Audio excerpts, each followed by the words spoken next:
제가 미국 생활 초창기 때 가장 낯설었던 경험들, 여러 가지 낯설었던 것이 가장 많았지만 그 가운데 하나가 뭐냐면 bless you라고 하는 말을 굉장히 많이 한다는 거였습니다. 여러분, bless you라고 하는 말을 언제 제일 많이 할까요?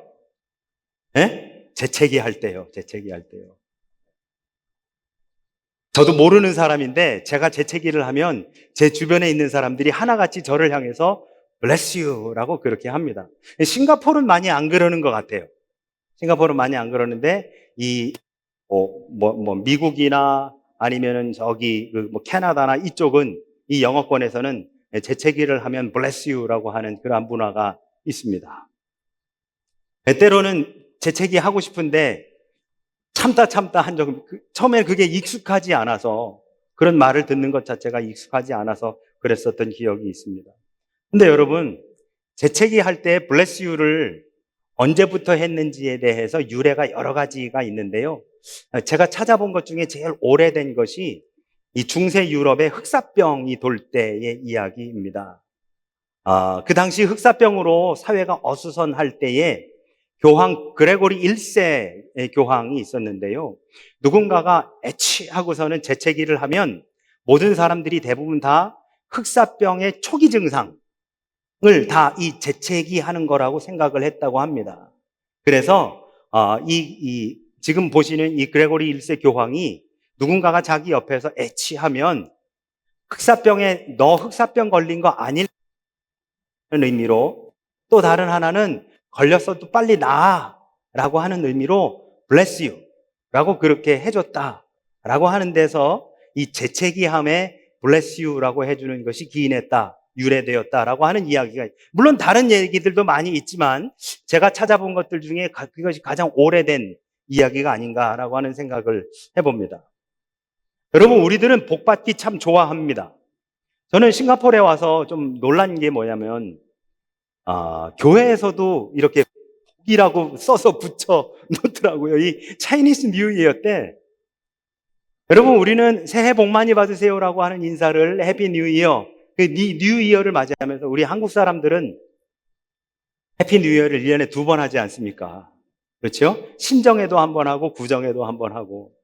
저는 지금도 이 구정에 새해 복 많이 받으세요라고 하는 인사가 왠지 조금 어색해요. 신정에 한 번 했으면 됐지. 그래서 구정에는 조금 다르게 그냥 인사합니다. 어찌됐든 간에. 근데 그렇다 할지라도 한국의 교회들은 복이라고 이렇게 붙여놓거나 뭘 걸어놓거나 데코하지 않지 않습니까? 그런데 싱가포르의 교회는 데코를 해놓는 거예요. 복이라고 교회에다가 뭐 더덕더덕 붙여놓는데, 야, 이 교회에서 말하는 복, 여러분 우리 잘 알고 있지만 성경이 말하는 복과 세상이 말하는 복은 한마디로 차원이 다른 거 아닙니까? 오늘 우리 그 복에 대한 이야기를 할 건데요.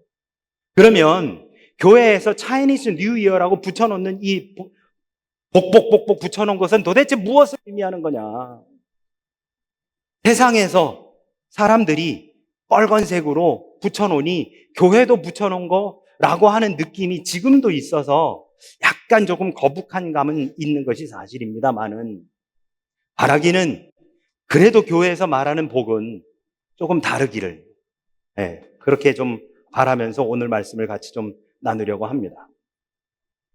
여러분, 오늘 말씀을 보니까는 예수님을 따르는 무리가 굉장히 많았었던 것을 보게 됩니다.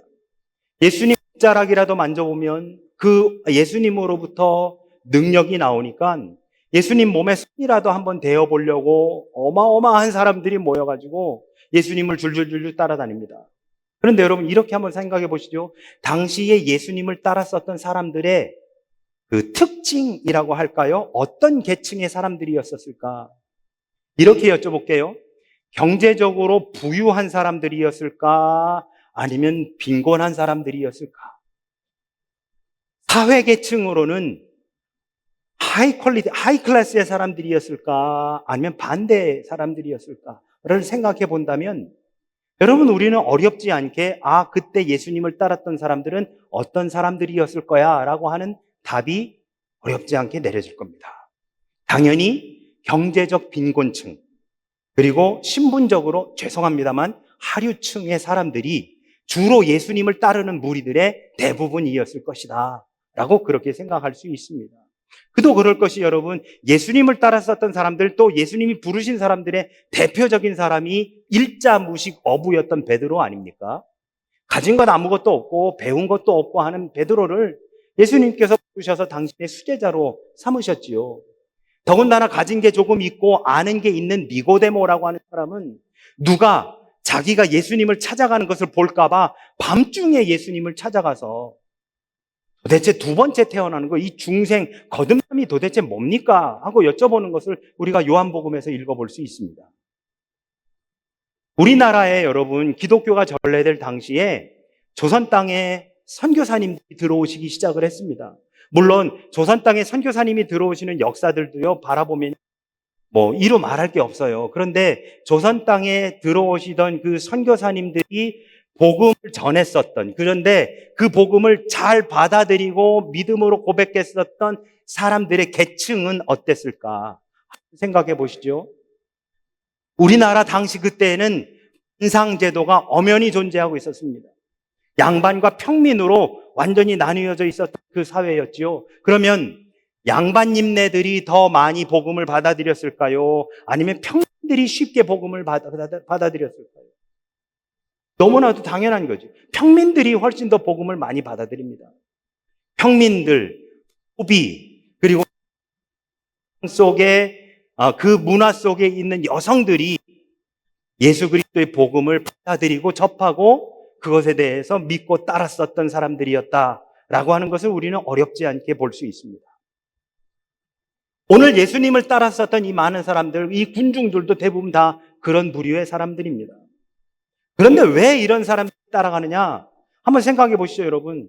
그 누구에게도 위로받을 수 없는 사람들, 그 누구에게도 평안이라고 하는 것을 경험할 수 없는 사람들, 그 누구에게도 평등이라고 하는 것은 전혀 생각해 볼 수 없는 사람들, 이런 사람들에게 예수님이 오셔서 남자가 여자가 평등하고 그리고 모두에게 내가 구원을 너희에게 주리라 말씀하시니 그것을 오히려 사회 구조 속에서 경험하거나 맛볼 수 없는 사람들이 그 예수님을 따라다니고 복음을 받아들이고 이러한 일들이 있었다라고 하는 것이죠.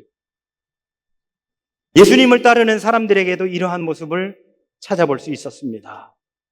경제적으로 못 가진 사람들, 그리고 사회적으로 열등한 사람들이 훨씬 더 많이 예수님을 따라드렸습니다. 그들은 가난했고 사회적으로 유력하지도 않았습니다. 소위 말하는 비주류의 사람들이었었죠. 그러기에 다른 사람들의 시선에서 볼 때 그들은 이렇게 여쭤볼게요. 복 받은 사람들로 평가될까요? 아니면 복을 못 받은 사람들로 평가될까요? 당연히 복을 못 받은 사람들로 평가되는 사람들이 오히려 예수님을 따라다녔었다라고 하는 것이죠. 근데 문제는 결론을 먼저 제가 말씀드리자면 예수님 바로 그 사람들한테 너희에게 복이 있다라고 선언하고 계시더라라고 하는 것입니다. 바로 그 사람들에게 사회적으로 그리고 경제적으로 빈곤하고 약층에 속하는 바로 이 사람들에게 예수님은 너희에게 복이 있다라고 하시는 것이죠. 오늘 본문의 말씀은 마태복음 5장의 산상수훈과 병행되는 말씀입니다. 오늘 본문의 말씀에 보면 17절에 예수께서 그들과 함께 내려오사 평지에 서시니라고 되어 있거든요. 마태복음 5장은 소위 팔복의 말씀이라고 해서 팔복의 말씀 혹은 산상수훈이라고 합니다. 왜? 예수께서 산에 오르사 무리들에게 말씀하여 이르시되라고 되어 있거든요. 그래서 산상수훈, 산에서 말씀하신 거예요. 근데 오늘 말씀은요, 함께 내려오사 평지에 서시니라고 되어 있거든요. 그래서 학자들은 뭐라고 하느냐? 마태복음 5장은 산상수훈, 누가복음 6장은 평지수훈 이렇게 이야기합니다. 근데 여러분, 단순하게 예수님이 어디 계시냐만 다르냐? 그렇지 않습니다. 마태복음 5장은요, 심령이 가난한 자, 의에 줄이고 목마른 자 등으로 인해서 조금 더 영적이고 신학적인 의미를 담고 있는 게 마태복음 5장입니다. 이에 반해 누가복음의 평지수는 가난, 줄인 자, 우는 자 등 실제적으로 경제적 빈곤층 그리고 사회적 현실에 따라서 그것을 강조하며 누가가 선포하고 있는 것이 바로 이 말씀이 됩니다. 그래서 여러분 제가 누가복음 하면 몇 번 말씀드렸지만 누가는 휴머니스트다라고 그렇게 평가를 내립니다. 예수님은 오늘 본문에서 앞에 20절 그리고 21절, 22절까지는 받은 사람들 그리고 23, 24, 25는 화 있는 사람들 둘로 나누어서 그렇게 말씀하십니다. 그런데 앞에 복 받은 사람과 뒤에 화 있는 사람을 연결해 보면 이 사람의 반대가 이 사람이고 이 사람의 반대가 이 사람이고 이렇게 됩니다. 이를테면 20절에 가난한 자 그리고 24절에 부요한 자 21절에 줄인 자 25절에 배부른 자 그리고 21절에 우는 자 25절에 웃는 자 그리고 24절에 예수 그리스도로 말미암아 사람들에게 미움받고 박해받는 자 그리고 26절에 모든 사람에게 칭찬받는 자 서로 이렇게 비교되면서 20절부터 우리가 읽어볼 수 있습니다. 바로 이것이 오늘 본문의 구성입니다. 예수님께서 가장 먼저 복이 있다고 말씀하시는 사람 누구냐? 20절에 가난한 자입니다. 가난. 이 말씀을 들은 사람들은 충격일 겁니다. 여러분, 가난한 자가 복이 있습니다. 믿으십니까? 아무도 아멘을 안 하세요. 왜? 우리 중에 가난하고 싶은 사람은 아무도 없을 겁니다. 그렇죠? 여러분 한번 생각해 보세요. 예수님 당시에도 그렇고 우리들 중에 가난하기를 원하는 사람은 아무도 없습니다. 우리가 언제부터인지 열심히 공부해서 좋은 대학을 가고 좋은 직장을 가고 하는 이유는 뭐예요? 이 땅에서 그래도 넘치지는 않아도 부족하지 않게 살기 위함이 아니겠습니까? 그리고 우리들 크리스찬임에도 불구하고 우리들이 가지고 있는 이 복이라고 하는 사상 중에 1번이 뭐냐면 물질적인 풍요 아닙니까, 여러분? 또한 우리의 기도 제목 중에 가장 많이 소위 1번, 2번, 3번 안에 들어가 있는 것 중에 가장 많이 있는 것이 바로 이 물질적인 거 아닙니까, 여러분? 차고 넘치지는 못하더라도 부족하지 않도록 해달라고 하는 것, 그것이 우리의 기도 제목 아닙니까? 시험을 잘 보고 좋은 대학을 가고 좋은 직장에 취직하고 하는 것이 우리의 기도 제목일진데 그 근본적인 원인이 뭐예요? 그것을 통해서 우리가 궁극적으로 누리고자 하는 게 뭐예요? 풍요로운 삶 아닙니까?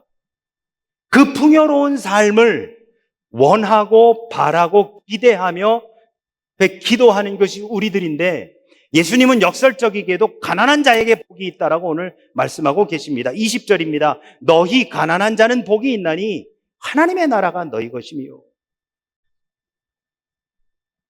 여러분 오해하지 마십시오. 예수님은 가난을 찬양하시는 것이 아닙니다. 사람들에게 가난하게 살라고 권면하고 계신 것이 아닙니다. 여기서 말하는 가난이라고 하는 것은 물론 실제적으로 경제적인 가난, 빈곤을 의미하는 것이기는 합니다만 가난 그 자체 복이 있다고 말씀하시는 것이 아닙니다. 예수님이 하시는 말씀, 가난한 자가 복이 있다고 하셔요. 가난한 자가. 가난이 복이 있는 것이 아니라 가난한 자가 복이 있다고요. 왜요, 여러분? 가난한 자는 의지할 게 없어요. 가난한 자는 바라볼 게 없어요. 가난한 자는. 여러분, 이렇게 한번 여쭤볼게요. 죄송합니다. 옷이 20벌 있는 분과 옷이 한 벌밖에 없는 분과 누가 뭘 입을까 고민할까요?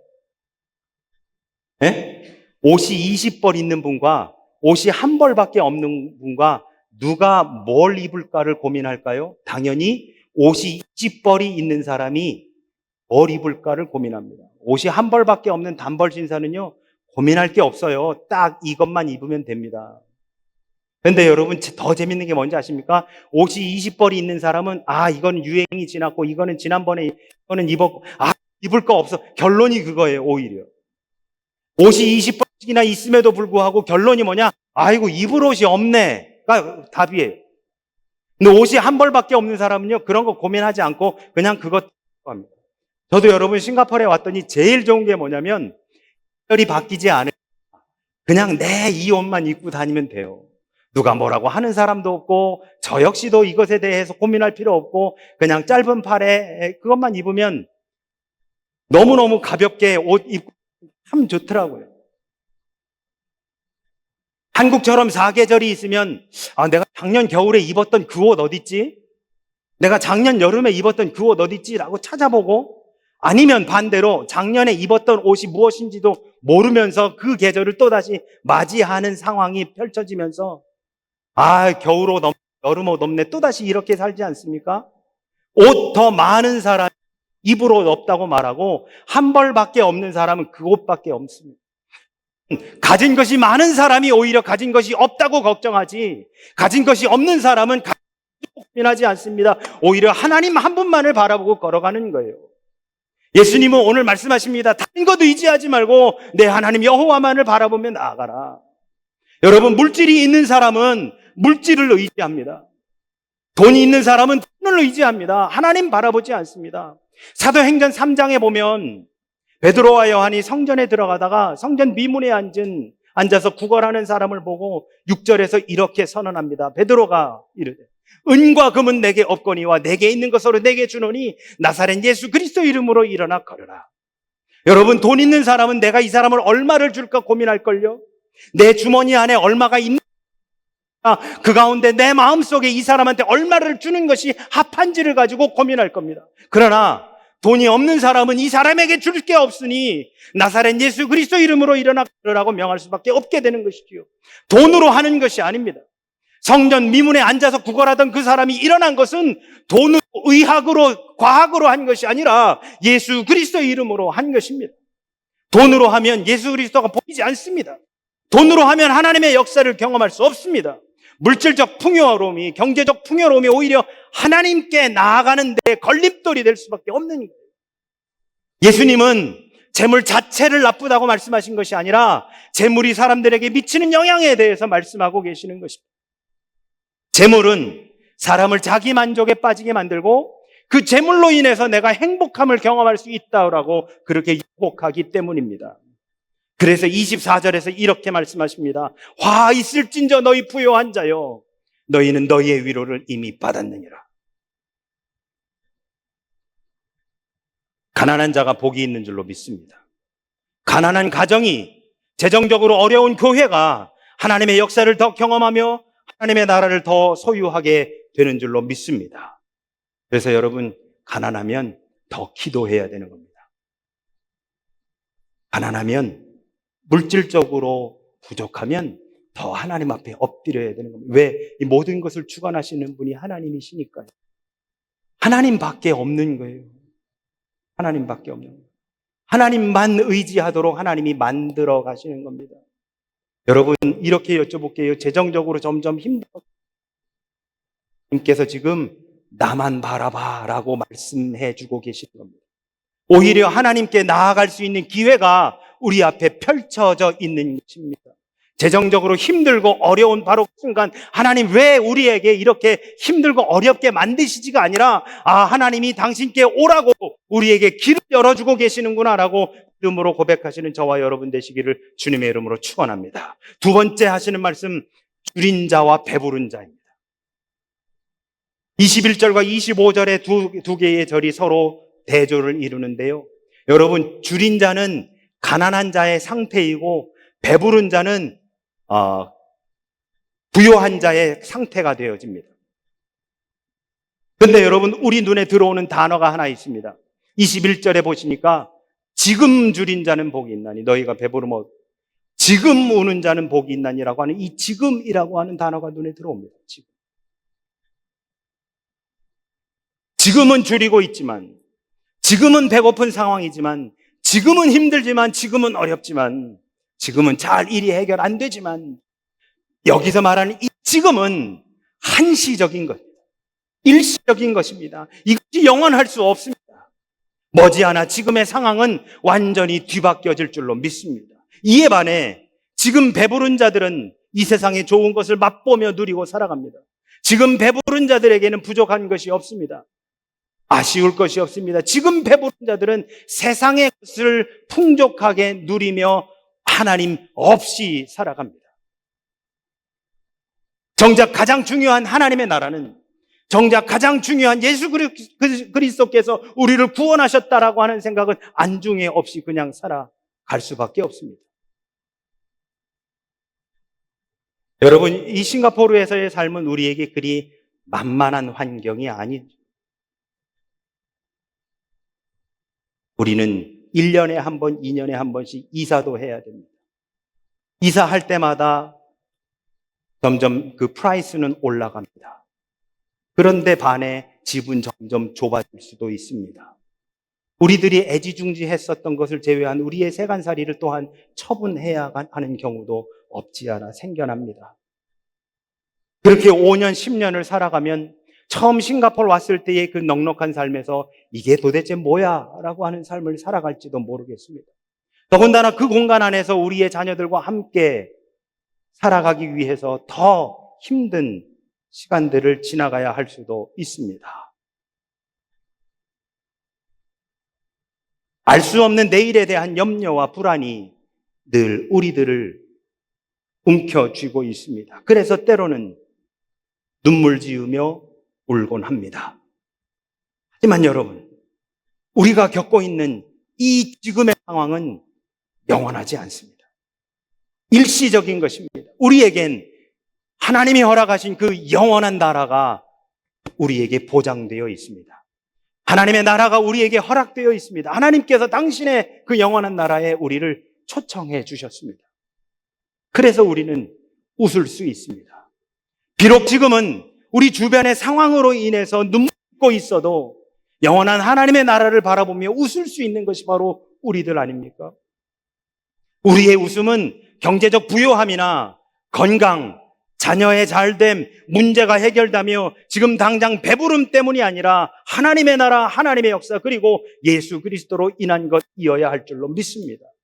여러분, 좋은 데 구경 가서 맛있는 거 먹으면 우와 좋다라고 지금 당장 웃지만 그 기억 오래가지 않습니다.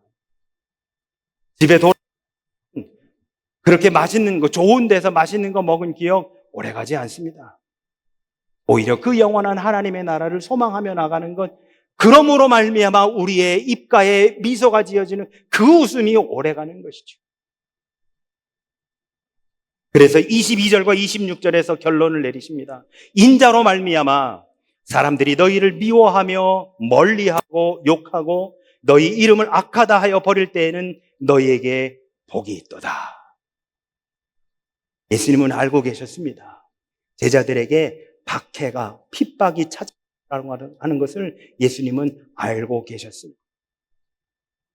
그리고 그 핍박이 복이라고 말씀해 주고 계십니다.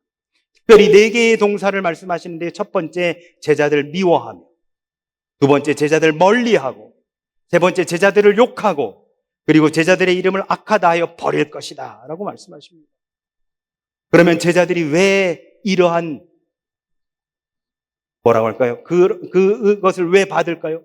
왜 이러한 일을 제자들은 당하게 되는 것일까요? 이유는 단 한 가지입니다. 인자로 말미암아, 즉 예수 그리스도를 믿기 때문입니다. 여러분, 우리는 사람들에게 칭찬받기를 원합니다. 사람들한테 인정받고 싶어 합니다. 그러나 오늘 예수님은 26절에서 모든 사람들이 칭찬을 하면 오히려 화가 있을 것이라고 말씀합니다. 왜요? 모든 사람들에게 칭찬받으려면 그 사람들의 뜻에 맞춰 살아야 되는 거니까요. 그 사람들이 원하는 일을 해야 하는 것이니까요. 그 사람들이 요구하는 것을 들어줘야 되는 것이니까요. 그러니까 예수님 하시는 말씀 뭐냐? 사람들이 원하는 거 하지 말고 너희 하늘 아버지께서 원하는 것을 하라라고 그렇게 말씀하고 계시는 것입니다. 하나님이 원하시는 것을 하는 것, 그것이 우리의 삶의 목표가 되어야 되고, 그렇게 하는 삶이 진정한 복이 되는 삶이 되어지는 줄로 믿습니다. 올해 우리 교회의 표어는 시편 73편의 말씀에 의해 여호와를 가까이하여 진정한 복을 누리는 교회입니다. 은과 금이 아니라, 육체적 배부름이 아니라 세상이 주는 웃음이 아니라 여호와를 가까이 하는 것이야말로 진정한 복이라고 말씀하고 있습니다. 시편 73편 28절입니다. 하나님께 가까이 함이 내게 복이라. 내가 주 여호와를 나의 피난처로 삼아 주의 모든 행적을 전파하리이다. 여호와 하나님을 가까이 함으로 내 삶을 통해 하나님이 증거되는 삶, 하나님을 가까이 함으로 내 삶을 통해 하나님이 드러나는 삶, 바로 이 삶이 진정한 사랑의 삶이요, 부활의 삶이며 진정으로 복된 삶이 아닐까라고 하는 생각을 해보게 됩니다. 사랑하는 우리 영광교회 성도 여러분, 예수님의 제자들은 예수님을 따른다는 이유 하나만으로 예수님이 받으신 그 고난에 동참했습니다. 이것은 세상의 기준으로 보면 복이라고 말할 수 없는 겁니다. 오히려 화라고 말할 수 있지요. 그러나 예수님은 그것이 복되다라고 말씀하셨습니다. 세상이 말하는 행복이 아닙니다. 이러한 복은 일시적인 만족이 아닙니다. 어떠한 시련 앞에서도, 눈물 앞에서도, 배고픔 앞에서도, 가난 앞에서도 흔들리지 않는 영원한 복이 바로 예수님이 말씀하신 바로 그 복이 되어지는 것이지요. 오늘 이 누가복음 6장에서 주시는 예수님의 이 설교는 예수님을 따르는 것이 도대체 무엇인지를 우리에게 말씀해 주고 있습니다.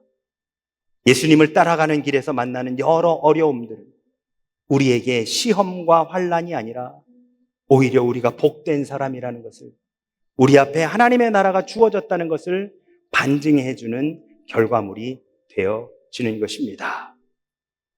God bless you. 여호와 하나님을 가까이 하여 진정한 복을 누리시는 저와 우리 모두가 되시기를 예수 그리스도 이름으로 축원합니다. 아멘. 아멘.